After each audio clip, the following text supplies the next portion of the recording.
Spoilers ahead. Watch out and take care. The movie starts in 1980 when mercenaries Danny, Bryce and Hunter are in Mexico to assassinate a man. They sit there chatting as they wait for the target. We then see another two men named David and Meyer who are also in the same gang. They then see their target approaching and according to plan, they blast one of his cars as this man moves with a lot of security and police officers. They then take positions and open fire at them. They spot the car in which the target sits and start to rain down bullets on the car while the driver tries to drive away. This is when Danny gets close to the car, opens its gate, and shoots the target. As he shoots the man, he sees his daughter sitting beside him and starts to feel guilty as he does not want to kill anyone before the eyes of their kids. Danny goes stunned when a police officer shoots him in the arm. Hunter sees that Danny is in trouble, so he attacks the police officer and saves him.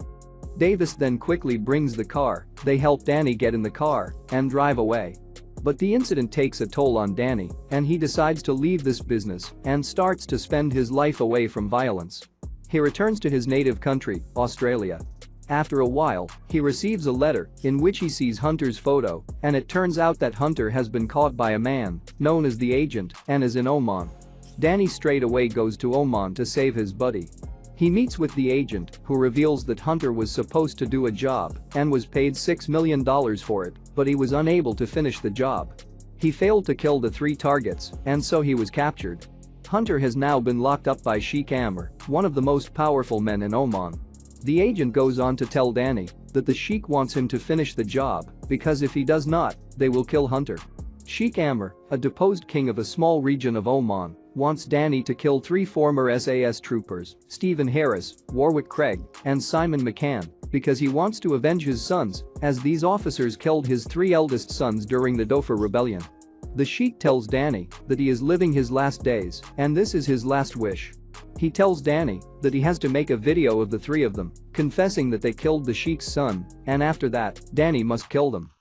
He then goes on to add that their assassination should seem like an accident.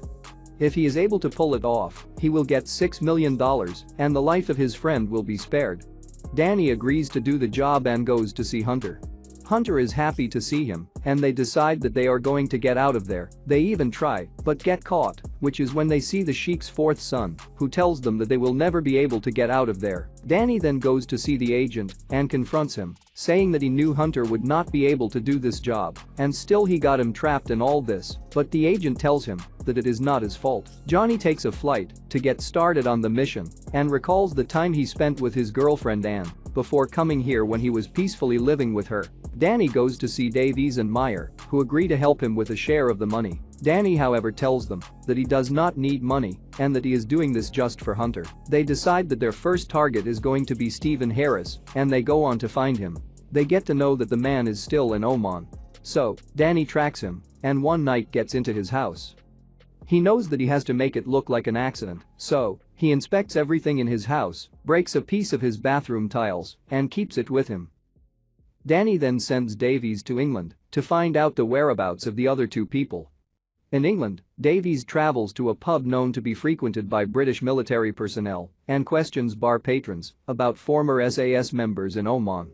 This is reported to the Feather Men, a secret society of former operatives protecting their own. The agency's head, named Spike Logan, is informed that there are people looking for his officers. He gets a photo of Davies and goes to see his seniors. He tells them that some people are following the SAS officers and he suspects they want to kill them. The seniors tell him that he is allowed to tackle the situation the way he likes and Spikes get to work. But Davies, after conducting an investigation, gets back to Oman and they start to plan the killing of Harris.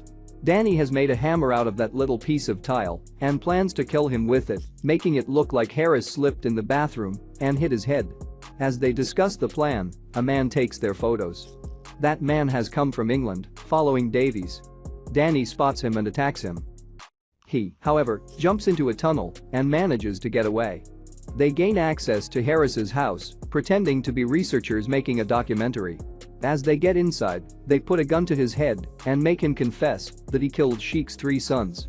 After Harris confesses on videotape, they take him to the bathroom, intending to make it look like he slipped and hit his head. However, Harris's girlfriend knocks on the door. While Danny and Meyer are distracted, Harris attempts to break free, causing Meyer to shoot him. Sheik gets to know that one of the men has been killed, and his son goes to give the good news to Hunter, telling him that his friends have killed one of the targets, while Danny is on his way to kill the second target. Spike, on the other hand, gets to know that Harris is dead. He is now sure that the people are behind SAS officers.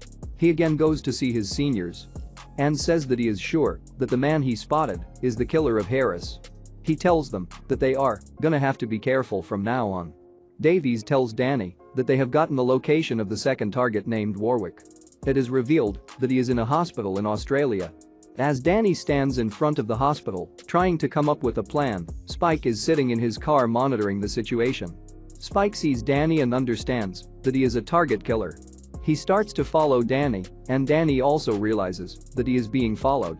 He makes Spike follow his car in the city, manages to get rid of him, and gets back to the hospital. Spike also gets to the hospital, and they start to fight.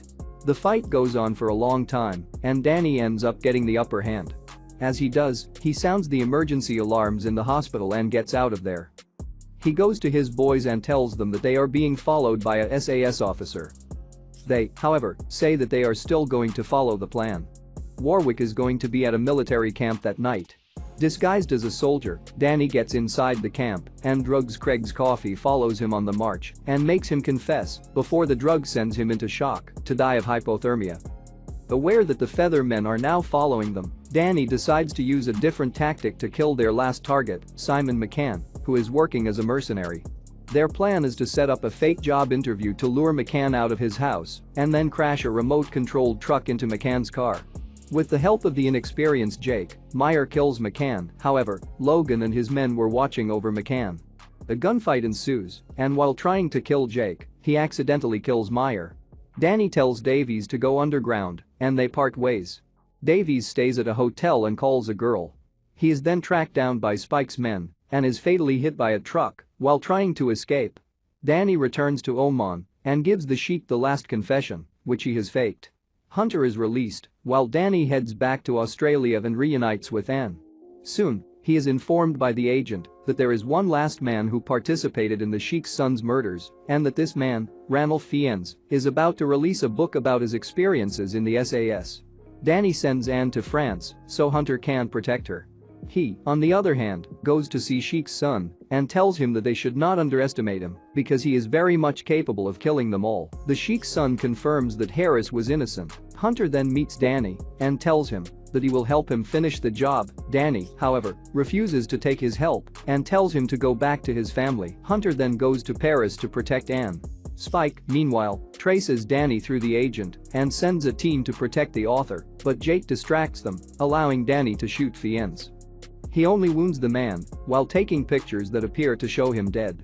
Logan captures Danny and takes him to an abandoned warehouse, but then a government agent arrives and reveals that the British government is behind the events because of the Sheik's valuable oil reserves. A three-way battle ensues, with Danny escaping and Logan shooting the government agent. The agent, on the other hand, keeps an eye on Anne, thinking that Danny has been killed, planning to eliminate her as well, but Hunter saves her by killing them all. Danny and Hunter head to Oman to give the Sheik the pictures. However, Spike arrives first, tells the Sheik the pictures are fake, and then stabs him to death. The Sheik's son does not care, he gives Spike the money. Hunter spots Spike leaving, and they chase after him, along with the Sheik's men. After stopping the Sheik's men, Danny and Hunter confront Spike on a desert road. Hunter takes some of the money for his expenses and his family.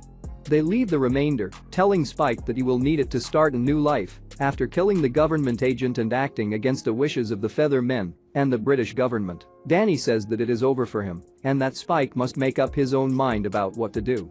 He then goes back to his beloved Anne. The end.